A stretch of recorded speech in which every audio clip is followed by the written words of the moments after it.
Hello, my name is Rick, and this is the Dwarf Fortress of Swampcavern. Welcome to the story of a rise of a fallen empire. The world Swampcavern exists in has a complex and detailed history. Read as a series of events, one at a time, out of context, they are a boring series of facts. But read in order, and with the right perspective, they tell an interesting story, a story about the rise of a completely fallen empire. Normally in Dwarf Fortress, and I'm quoting the wiki here, to play Dwarf Fortress in Fortress mode, you must generate a world that includes a dwarven civilization, end quote. But when the Fortress of Swampcavern was founded in the year 125, their civilization, the entrancing ships, had no current sites. They had a king who was working as an administrator in a goblin-controlled city. They had nobles, who were mostly merchants, who had inherited their titles after people living in cities were killed by goblins. There was somewhere between 150 and 200 named dwarves in the entire world, and most of them lived in cities that had been conquered by goblins and then abandoned. Here is a look at the world the dwarves found themselves in. The goblins dominate the world with 9,000 some in one civilization and 2,300 in another. The matched hex is a group that has a whopping 2 goblins in it. The primitive wraith, the goblins by Swampcavern, have gotten to be worn down to a few hundred goblins remaining, spread across 17 sites. The humans are doing all right for themselves. The Responsible Nations has 8,300 people in it and 80 sites. They have a chance at holding off the goblins for a while. The other remaining human nation has only 250 some people in it. The 2 elf civilizations have 1,000 elves split almost evenly between them. The world is mostly one landmass, with a lot of evil up north and some ruined civilizations to the east. 2 elf civilizations and 2 human civs have fallen. The kobolds are down to a mere 100 in number, and there is only one remaining dwarven fortress in all the world. Swampcavern. The dwarves of this world were more than a little down on their luck. The few expansions to the empire they had ever attempted had survived for a while, but kept getting wiped out by titans or goblin invasions. Their kings had a nearly comical habit of having bad things happen to them. For instance, here is the life of the very first king of the dwarves. Sazir Fordoiled was a male dwarf born in the year -57. In the year 1, he became king of the entrancing ships, which he rightfully ruled for 3 whole years. In the year 2, the king got into a duel with a female minotaur. I'm not saying she challenged him to a fight. I'm saying she was on a rampage, and the dwarves were unable to stop her from getting close to their king. However, he somehow got away unharmed. In the year 3, late autumn, the female lumbering troll, Barros Cryptdust, the cavernous ghost of ashes, abducted Sazir from his fortress of anguished clasp. She imprisoned him, and in the year 4 turned him into a lumbering troll. Sazir was not heard from again for 20 years, but the next time anyone saw him, as a lumbering troll, he was becoming enemies of political groups by going on rampages in their city. He was now an enemy of his own former people after going on a rampage in the city of Mind Mirror. He went on a series of rampages through the cities of the world. The last anyone has heard from him, he had moved into the sewers of the human city of Healerwind, population 4,000. The dwarf-turned-lumbering troll lives there to this very day. He lives in the sewers along with 12 other assorted monsters, including an alligator man, a human werebeast, an elf werebeast, a reptile man, a crooked monster, a wicked creature, and several more werebeasts. This basically set the tone for their entire civilization. Their next ruler was a queen who did extremely normal dwarfy things. In her lifetime she witnessed a foot race being held as part of a festival. She became a dancer in the city of Anguish Clasp. She got married, and became queen in the year 4 when Sazir was taken. That same year her civilization had a festival with dancing and a poetry recital. I can't help but wonder if the queen being a dancer had some influence on that festival, or indeed on the fortress of Swampcavern. In the year 5, she was attacked by a cyclops and was wounded by it, but she got away, and lived for another 3 years before the same cyclops came back, and this time it killed her. The entrancing ships had 25 kings or queens in total. Leading up to the Swampcavern era, here is what happened to the last 5 most recent of them. Adil traded crowns, killed by a giant in the year 88. Melville Tour tapered, struck down by goblins and had his body abused. Uvash Sparry Tools, wounded, then struck down by a goblin. Dastot Riddlestaff, wounded, then shot and killed by a goblin in a goblin-controlled city. Bosa Belted Spiders, now living as an administrator in a goblin-controlled city, has survived encounters with a brush titan and a giant wolf. He stopped being a noble in the Vice of Frenzies right when he became diplomat, general, baron, and king, all at the same time in the year 125. In the year 125, he stopped being all but the king. That means somehow his title of diplomat, general, and baron all went to someone else. Here's what happened to the other cities and forts of the entrancing ships. Anguish Clasp, destroyed by a mountain titan. Rim Voice, abandoned 124. Steel Tangled, abandoned in the year 124. Mind Mirror, taken over by the Vice of Frenzies, a goblin civilization. Vice Rope, destroyed in the year 72 by the Forgotten Beast Nethrez Mirror Veil, the hateful shadow of nights, a particularly mean one. And at long last, the city of Helm Trenches, taken over by the Vice of Frenzies in the year 93. In the year 125, when Swampcavern was founded, their civilization had no remaining sites. They had a king living in a goblin city, and they had a few nobles. They had 100-some people living in mostly abandoned cities. How is it possible that they founded a fort in the south of the world that killed half the forgotten beasts in the world and destroyed the population of the local goblins? What we have here is a bunch of pieces and facts, and there are some little gaps that need to be filled in. But if you fill in those facts with some imagination glue, what you get is a story, and that story goes something like this. Once upon a time, there lived a universe of fantasy creatures. Its name was the Universe of Wind. In this universe, there was a world. The world of Swampcavern. In this world, there were many goblins and a bunch of humans, some elves, and a few kobolds. There were also 45 forgotten beasts, a few dragons, hydras, and bronze colossi. But in this world of 15,000 goblins, 10,000 humans, and 1,000 elves, there were only 223 dwarves, and all but a few of them lived in a fortress that went by the name of Swampcavern. Swampcavern was a strange and unusual place, not because it existed in a land of giant animals and animal people, not because you can find pictures of it on Google, not because it had a waterfall that fell through 5 of its hallways before falling through a tavern, not because the dwarves had a surprising awareness of the callback joke and popular culture from the planet Earth. All of those things are pretty normal for dwarves. No, Swampcavern was unusual because it was a rare but not unheard of case of being a fortress from a fallen empire. Well, that and being built over a spire of magical blue metal.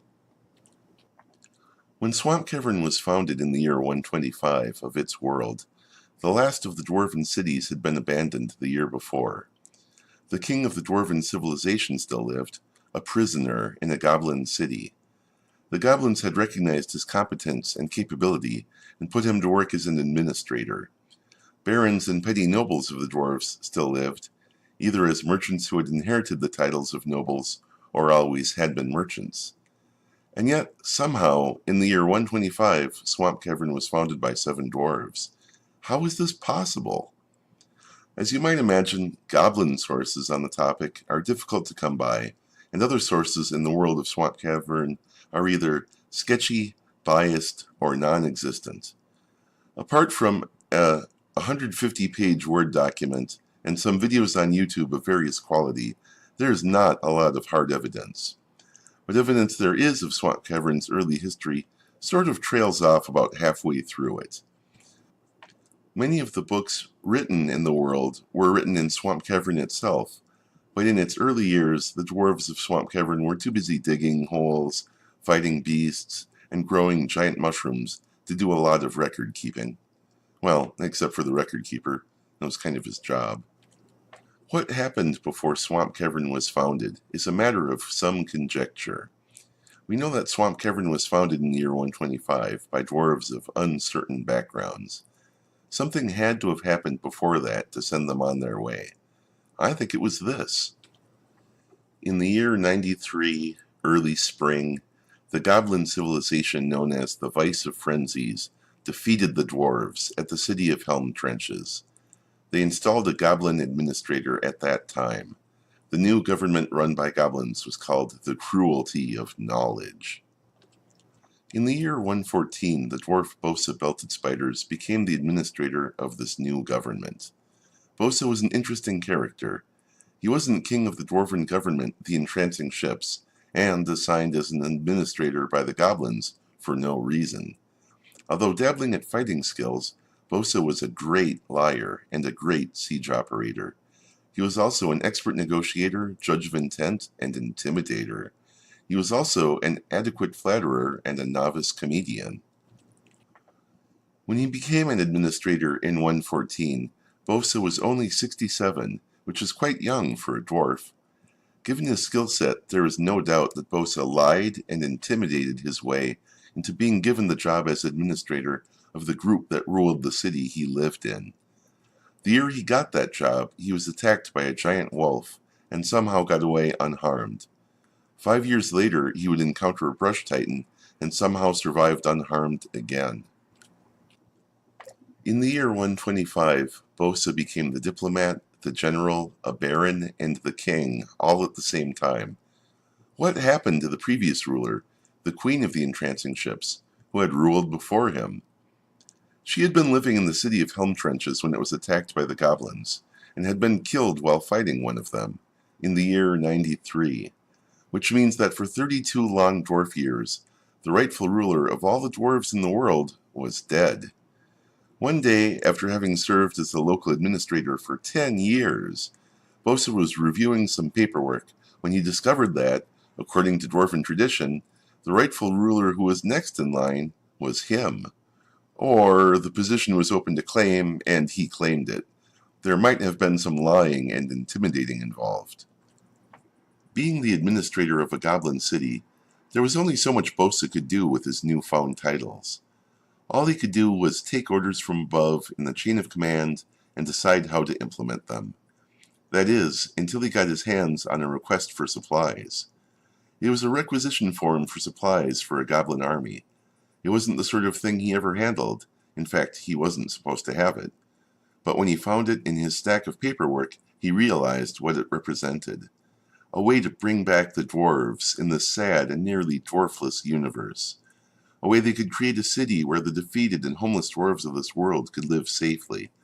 Not only that, but a chance of fighting back, and even getting some revenge on the goblins that had all but wiped out their kind.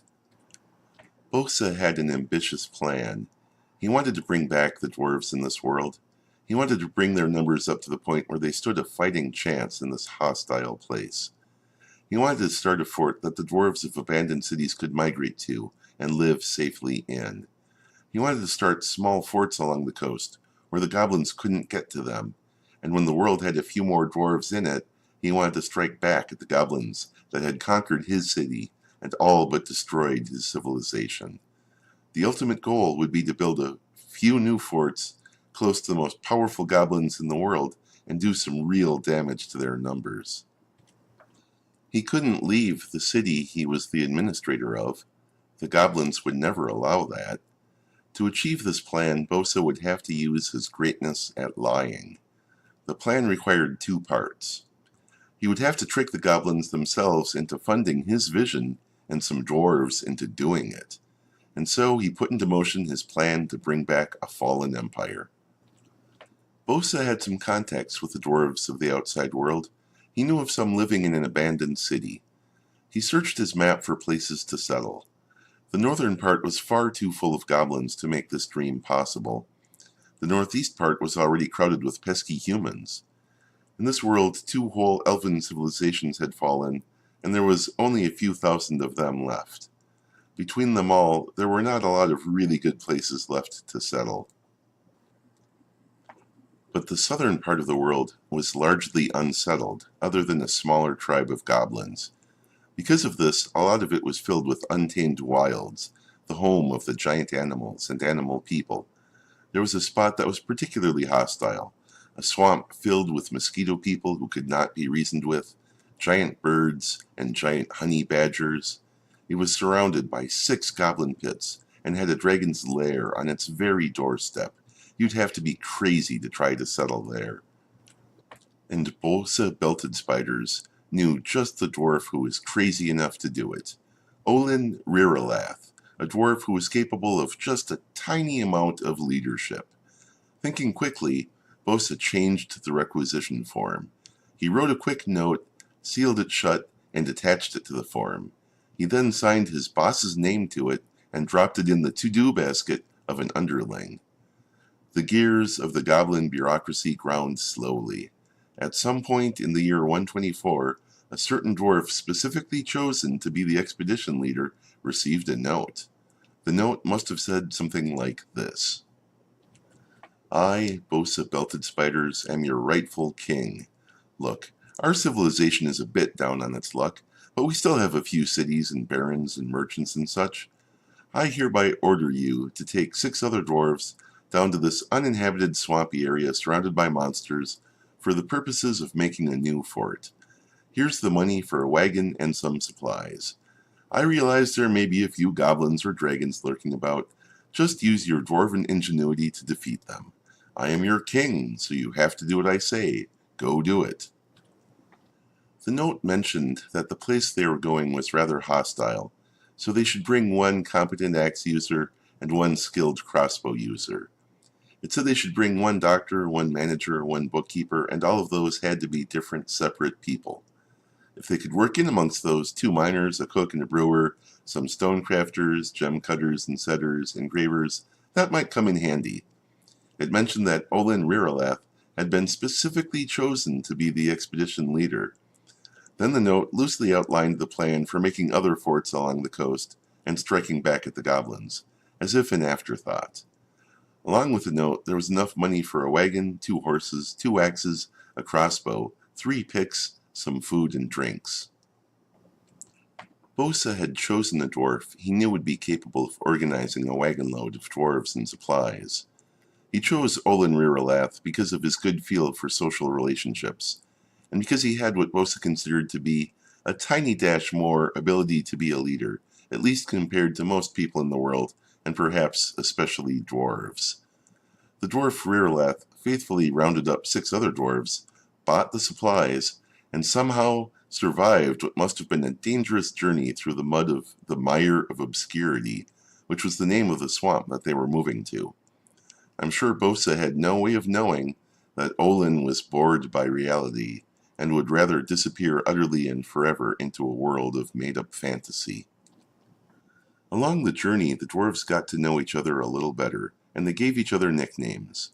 It turns out Olin Riralath liked parts of 2 different creatures that live in water. Half the things he liked had to do with water creatures. Someone said, "What are ya, Aquaman or something?" And the name just stuck. Crowgirl, the dwarf, was named because she liked crow men, the animal people. There was Rustmace and Oniki, named after things they like. Dr. Barbie was named after a character from the TV show Scrubs, but she was also the only doctor and soon chief medical examiner. Fiery was so called for liking firemen, the magical creatures that live in magma. Goldsnake was so named for their love of gold, and also snakes. Although Bosa had hand-picked the dwarf now known as Aquaman for the job of expedition leader, by the time they got to the location of their new home to be, the other dwarves decided amongst themselves that Aquaman was too quarrelsome and so they picked Oniki to be the expedition leader instead, because they liked him better. Directly disobeying an order from the king right at the start really set the tone for the fort. Many of the dwarves would come to take direct orders as merely a suggestion, something to be disobeyed on a whim. Oniki looked at the freshwater swamp they had been sent to. It was hot. It was full of monsters. Giant flies or mosquito men were frequently seen. The mire of obscurity was supposed to be a swamp, but there were already a lot of trees. There was a freshwater brook shallow enough to walk across. He was already planning out the waterfall in the future fort when he told the dwarves to dig in not far from the brook. There was some giant spider silk on the map, but hopefully that didn't mean anything too bad. The dwarves had just gotten as far as digging a small tunnel into the ground when the first giant jumping spider showed up on the map. But that is a completely different story. What happened next? Will the Fortress of Swampcavern survive long enough to be founded? Better subscribe and hit the notifications button if you don't want to miss it and not find out. If you enjoyed this Dwarf Fortress content, please share, like, comment, or subscribe. Thanks for watching.